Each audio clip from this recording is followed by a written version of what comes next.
and get recording started. Yes. Oh, well-oiled machine.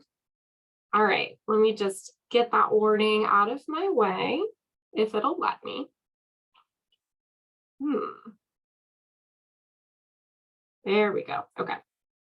All right. So for those of you who might have just joined, I am Megan DeVille. I'm one of the country reps, and this term ecosystem that you've been hearing for the last several weeks, it is my doing. So now I need to explain what it is and why we're using it, and what it to us as an organization. Let me grab my notes because they have disappeared, and then we will get started. Oh goodness. I've evolved past the need for 2 screens, and I now need about like 6 screens. Okay. So I wanted to start off with a reminder that we have a CR philosophy for this year, and our philosophy is collaboration, transparency, and sustainability. And knowing our ecosystem and our history are part of creating transparency and making it easier for us to collaborate. And those 2 things together improve the sustainability of our organization. So what is an ecosystem, and why am I using it in reference to our community? First off, I'm trying to be really funny because JETAA is a grassroots organization, but it also grows and changes and interacts with our surroundings, not super unlike a biological organism or a community does. So why are we using the ecosystem to think about who we are as an organization and all the people surrounding us? As the Mid-South chapter president for about 8 years, I felt really alone. Like we were a little chapter island that was struggling against the entire universe. And in 2019, after years of struggling to try and fix my chapter alone, I realized that I couldn't fix Mid-South alone because a lot of the problems that we were up against were systemic, or they were just simply too big for a single chapter to have any significant influence on alone. What we needed were some allies. And it turns out it takes an entire village to run an alumni organization, not just like 3 people trying as hard as they possibly can, although that does help. So it was time to start learning more about who our neighbors were. I'm going to be using this allusion to a neighborhood this year. And that is what prompted our theme of the JET AA ecosystem. So we started with Matt's history lesson and the amazing color and personal experiences that Paige and Shannon brought to that discussion. And that gives us the realization that the JET AA experience is not just about brute forcing our way through burnout to live from one event to the next. It's an experience that has an entire history, and that history has shaped us, and that we have a future that we can help to write if we can break out of our bubble and conceptualize as part of a bigger whole. It's a village full of great ideas, inspiration, unique skills and connections, and many hands that can help make the work lighter for us. So now we need to know and understand what our ecosystem is. I'm a nerd and I love a good org chart, but for those of you who are just not org chart fans, it's okay. Just look at this and think of it as a map of our neighborhood. So in the next few minutes, we're going to break down this map and understand who is in our neighborhood and where our place is within the greater community. And our hope is that when we walk away from this presentation, we're going to feel less like 19 isolated chapters and more like one big community. And in this fictional JET AA neighborhood, you want to know where you can find your supermarket, your doctor's office, your bank, and your best friend's house, right? So that's what we're going to be exploring. This presentation is just your orientation to the neighborhood. Throughout the rest of the weekend, you're going to see on your schedule that there are ecosystem deep dive sessions. In those sessions, we're going to actually be meeting our partners and letting them explain to us who they are, what they do, and how we can collaborate together to support one another in our shared goals of furthering US-Japan relations. And as we begin looking at our ecosystem partners today, just be aware that we're looking at a very narrow view of those partners. They're going to expand later on. What I wanted to do right now is try to create that connection. What do you know them best as? How do we most interface with those people, just to spark that connection for you in your mind as to who they are, and then they can expand on that relationship from there. So without further ado, we're going to start on the top left. And we're going to take a trip down memory lane back to when we were cute, pre-JETs. And our first interaction with Japan, or with JET, was through our friends in MOFA, which is short for the Ministry of Foreign Affairs. They serve as the owner of the relationship with prospective JETs. We recognize MOFA as our embassies, our consulates, and JET coordinators. MOFA is responsible for administering the JET program. So you'll also notice that MOFA is popping up at the bottom right-hand side of our map as well. They don't just support the JETs, but they also continue to offer support to the alumni when we return from Japan. So MOFA helps with the JET program in the administration of JET recruitment, as well as JET recruitment sessions, the scheduling and carrying out of those sessions, creation of flyers, PowerPoints, and that amazing video. If you were here a little bit early today, we played an amazing video about the JET program. So those are generally created by our friends at MOFA. They handle leave returnee logistics, and they have the JET coordinators, who are generally our direct point of contact when working with MOFA. With regards to alumni support, they handle our returnee receptions. They also offer MOFA grants that we can apply for to support our chapter activities. I know some chapters are using those and some chapters are not. They also offer financial support and participation in multi-chapter events like this NatCon. So earlier today, we had welcoming remarks from Councillor Kaneshiro. And on Sunday, we will be having a deep dive where we've invited 2 JET coordinators to come and share their experience and responsibilities with us and how we can best operate with them. We're going to move on from being prospective JETs. We get into the JET program and we are now current JETs. At this time, we're going to wave farewell to the United States and our partners at MOFA, and we're going to pass into the hands of Claire Tokyo and a JET. So it's important to note that we engage with 2 separate but connected arms of Claire through our JET journey. Right now, we're going to be talking about Claire Tokyo, which, by the way, Claire is short for the Council of Local Authorities for International Relations, if you've ever wondered. I think it took me about 6 years into my career before I learned that. So Claire Tokyo directly impacts us almost exclusively while we are JETs in Japan. This isn't to be confused with Claire New York, who are much closer partners to us as the Alumni Association, generally through the administration of GIA. So we'll be talking more about Claire New York in a couple of minutes. Right now, we're going to be talking about Claire Tokyo. So as JETs, Claire collaborates with our contracting organizations, the local governments that we worked for in Japan, to determine our placements and provide ongoing support for that relationship through our contract. They also support JETs by putting on Tokyo orientation and arranging for ongoing training for JETs, like our prefectural trainings. As alumni, Claire Tokyo helps us with, keeps up with alumni activities through reports that are provided by Claire New York on things like our GIA usage, chapter activities, as well as on activities that happen at the national conference. So when we're in Japan as JETs, we are Japanese government employees. And as alumni, although we no longer work directly for the Japanese government, our GIA funds, GIA, by the way, stands for Grant and Aid, if you're not familiar. So we're essentially receiving a grant of Japanese taxpayer money for the purposes of serving as ambassadors for Japan to our local communities and furthering US-Japan relations. So just as with any grantor relationship, Claire Tokyo expects to receive reports to ensure that the grants that they're giving us are being used appropriately and in pursuit of furthering US-Japan relations. So now we're going to arrive at our JET alumni, which is us. And this is where our house lives, is located in this neighborhood. And this is, of course, where our 19 chapters are. And I know we have a friend from Canada up here. So there are also 7 chapters up in Canada as well. We'll get to them in just a minute. So within JETAA USA are our 19 chapters, as well as 3 elected country representatives, which would be myself, Adam, and Valerie. We also are supported by a board of advisors. So the country reps are responsible for helping this organization fulfill its purpose by handling some of the business and other affairs. A lot of that tends to be serving as a coordinator and a liaison between all of the other members of our ecosystem. You can see all the big names on there: the chapters, JETAA, other JET affiliated organizations and groups, and official government organizations.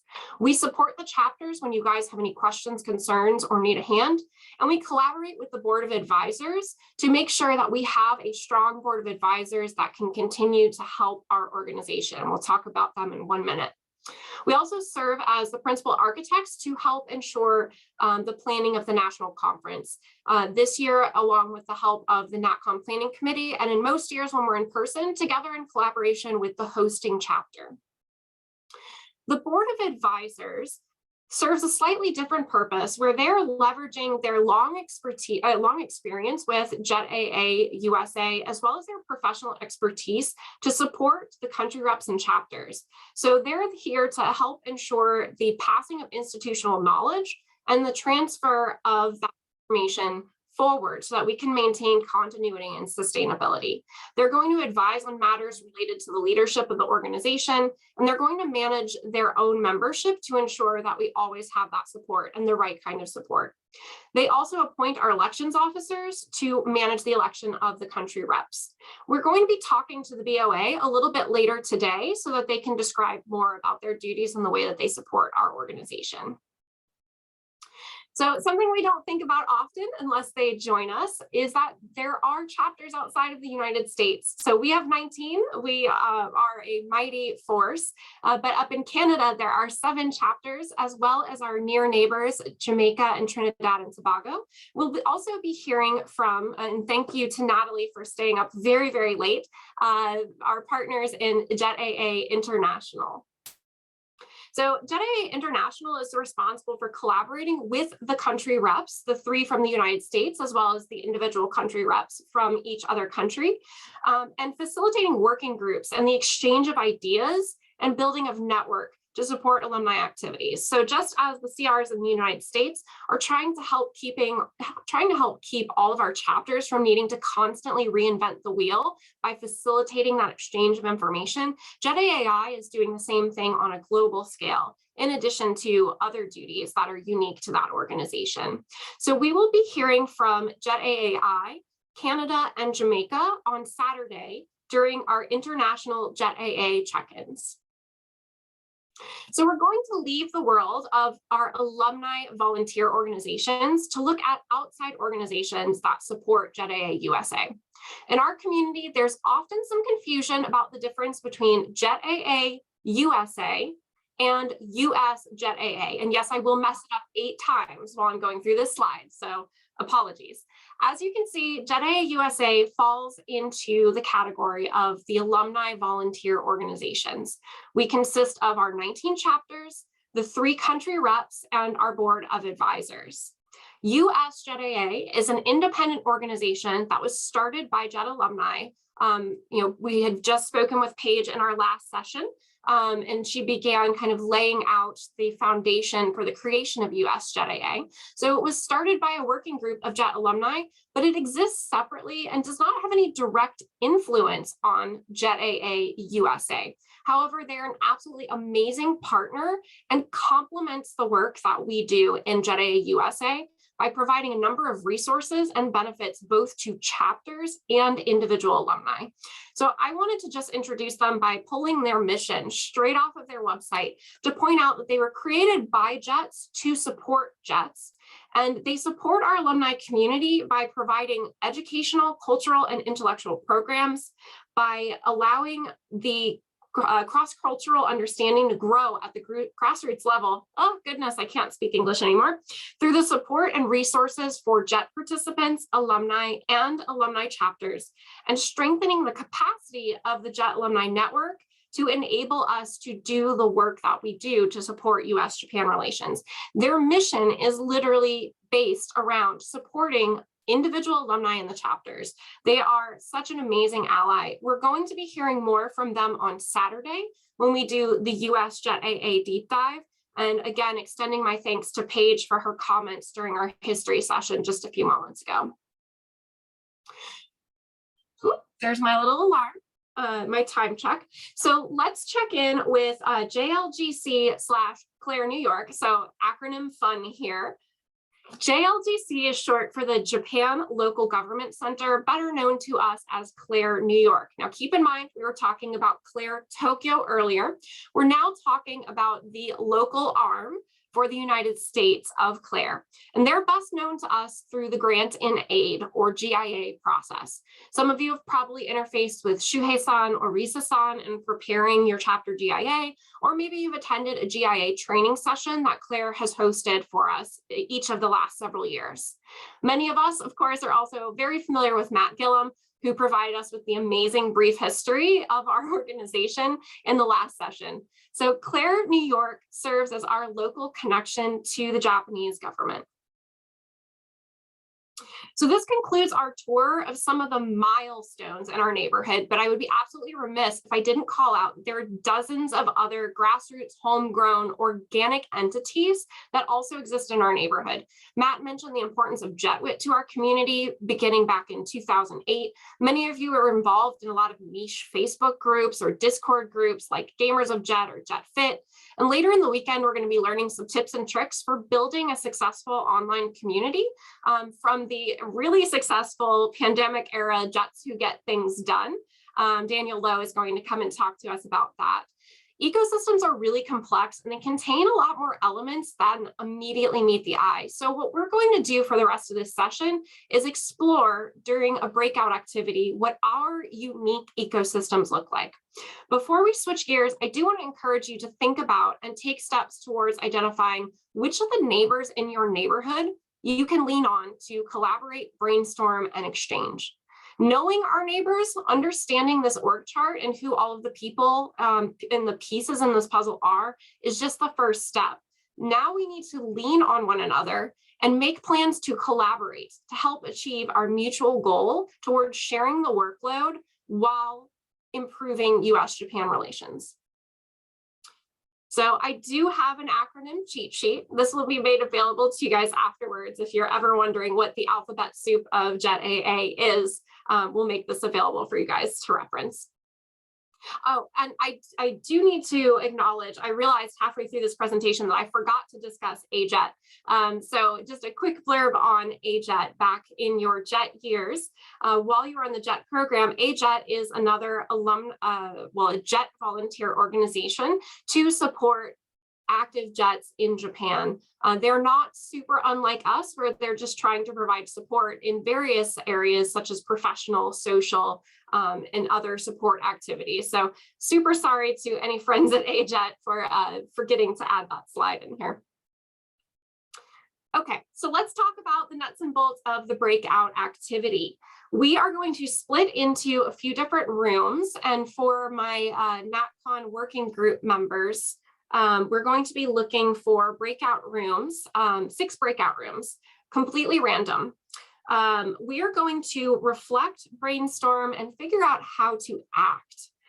These are just suggestion questions. You are not responsible for having to answer every single one of these questions while you're in your breakout room. They're just to get you thinking. So I suggest coming up with a few questions that really pique your interest and focusing on those in your discussion. So what are we reflecting on? Who in our ecosystem do you rely upon often? Are you really close with Claire? Are you always on the phone with your JET coordinator? Who are your go-tos and why are they your go-tos?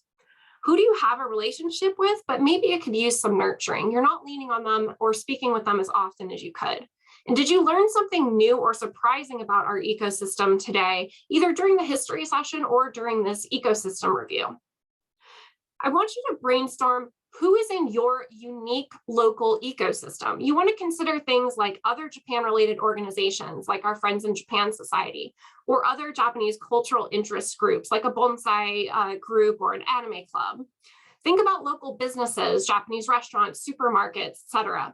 Local schools or educational institutions, whether they teach Japanese or not, that might be interested in bringing Japanese culture into their community or do that work already. Or individuals who have relevant talents or expertise in your local area. In what ways can we collaborate with these people in our ecosystem? And think outside the box, because we all know that we can reach out and have a joint event with Japan Society. What other unique ways can we rely upon one another and help one another? And then think about setting one takeaway action for yourself from today. I would encourage you to figure out one person that you want to email, one text message that you want to send, or one coffee meeting that you want to set to reach out to one of these partners in your ecosystem and see how you can better collaborate. All right, that's enough for me. What we're going to do, I'm going to share a link. We'll have some Google, sorry, I can't click and talk at the same time. So in the chat, I'm going to put a link to a Google Drive. Within that Google Drive, we're having 6 documents. So as you are broken out into your 6 breakout rooms, please note which room you will be placed in, the number 1 through 6, and then you can enter into that Google Drive document to take your notes. So you can either declare a note taker, or it can be a free-for-all where every single one of you types in there. But we're going to take about 15 to 20 minutes for discussion. And then we're going to come back in at the end of the session and share your top 3 anythings, whatever it is that you talked about that was most important or resonated with you the most in your discussion. We're going to do a rapid fire share when we get back in the room before we end our activity. All right, I want to check in. I kind of threw my NatCon committee under the bus with the breakout rooms. Do we have those prepared?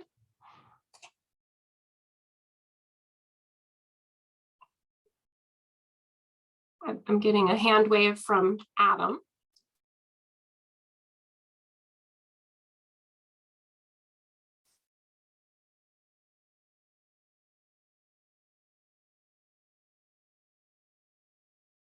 Fantastic. Thank you so much, Adam.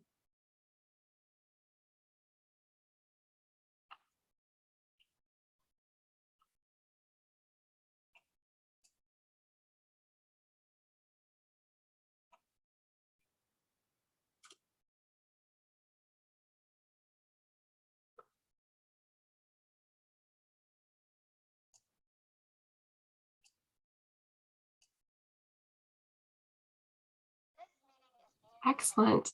The transporter works. Yay. Well, I was saying, I think Zoom used to give you like 30 minutes before, or 30 seconds before it transported you back. And I went to hit it at 30 seconds. It was like 60 seconds. I was like, oh no, they get extra time. All right. So we are anxious to hear what you all were talking about. So either volunteer yourself or voluntel a member of your group to give your top 3 of what you discussed.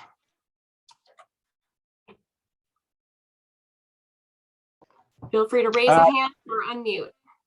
Yeah, Jim Gannon, tell everybody what we talked about in our group. You're on mute, Jim. That's unfair, Stephen. I was muted. I couldn't volunteer you. One, we talked about how much JETWIT stalks us and scares us. Sorry here. Can you hear me now?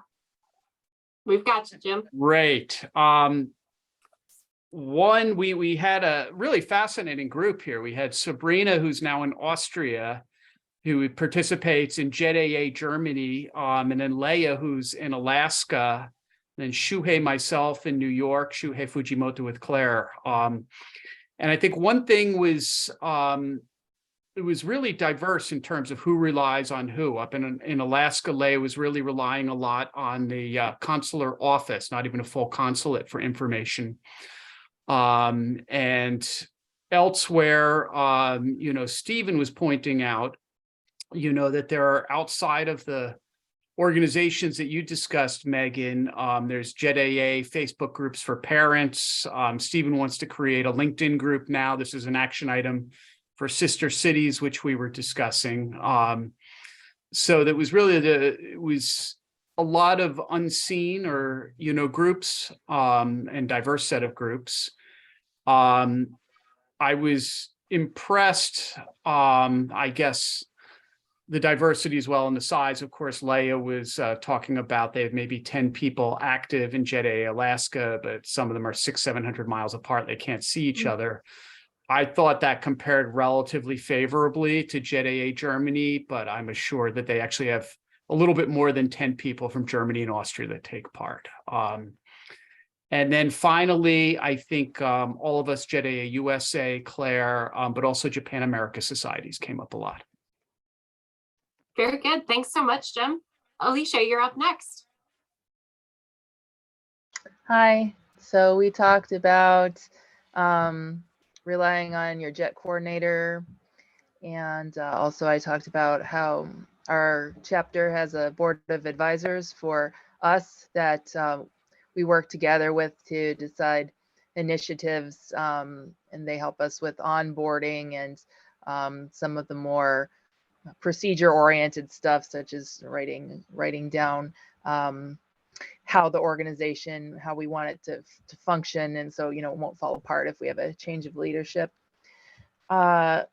We also talked about sister cities and how we would like to have stronger relationships with local Japanese organizations and groups, but that it's often very difficult to coordinate between the groups and to get together and to make things happen.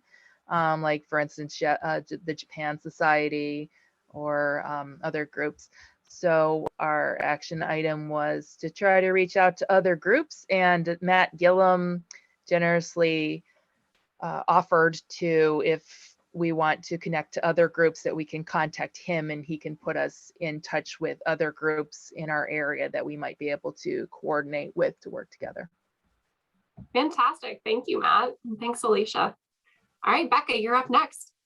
Yeah, so in our group, it was kind of an interesting mix because personally, I'm very new to working on the JET AA committee. I only came back a few years ago and really was only able to start participating once I graduated grad school in the middle of the pandemic. So a lot of our conversation was focused on, as we've come back from Japan, networks are one of the benefits of the Alumni Association is really creating those networks. And we think very easily, we can jump to, grad programs that have partnered with the JET program. That's one easy connection. People at your work who have also done the JET program, that's another easy connection. But how can we foster those connections outside of those easy routes, those kind of untapped markets?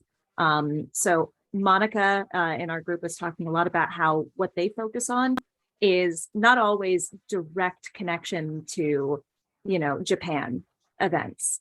She's doing a jam making session, which sounds amazing. She was mentioning just bike riding events in the area, things that maybe don't on their name immediately connect to the idea of, oh, this has to be focused on Japan, but it brings in people who have been on the program, but also people who, maybe are just part of the larger community who would be interested, who want to learn. Nikolai was also saying that he does a 3D modeling class that he was using to, create, what was it, lanterns, the light up lanterns. And that's another way to kind of bring people with certain interests in one area, but tie it into JET as a whole.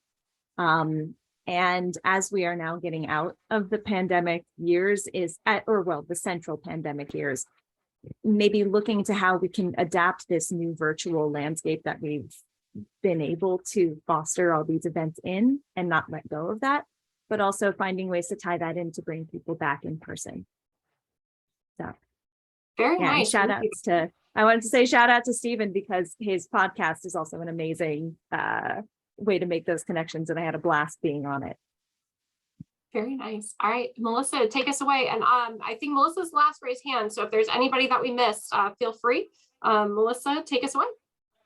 Yeah, I think one thing that stood out is beyond kind of the JET coordinators and consulate connections, it seems like those are the primary connections that everyone shared in terms of within the JET and Japan ecosystem. But we were all connected with other associations kind of outside of that, maybe even more actively than connecting with other chapters, for example. So I just thought that was kind of interesting. And then I think Kate mentioned in the chat, but one kind of good action item that came up for us as well is encouraging members, especially new returnees, to get involved with other organizations and join boards so that you can kind of organically build that that ecosystem through kind of cross-pollination of people and volunteers. Very good. Did I get all of our groups? We are, and like we're doing amazing on time, you guys, fantastic report outs. So I hope that this was really helpful for you guys in looking for things that we sometimes overlook. I will say I overlooked AJET in my own darn presentation, which is an indication of how easy it is to forget a resource that's right there waiting for us to work with it, just because of reasons, right? So heading on to logistics, we are heading into a 10-minute break, actually an 8-minute break this time. We will again be leaving this room and moving into another room for the next discussion. If you would like to stay here and can continue talking and discussing, you're more than welcome to. At 10 after the hour, we will be meeting in the session for the Board of Advisors. We will be meeting our JETAA USA Board of Advisors. So go grab some water, stay here to chat, and we will meet in the Board of Advisors room at 10 after the hour. Thank you, everyone.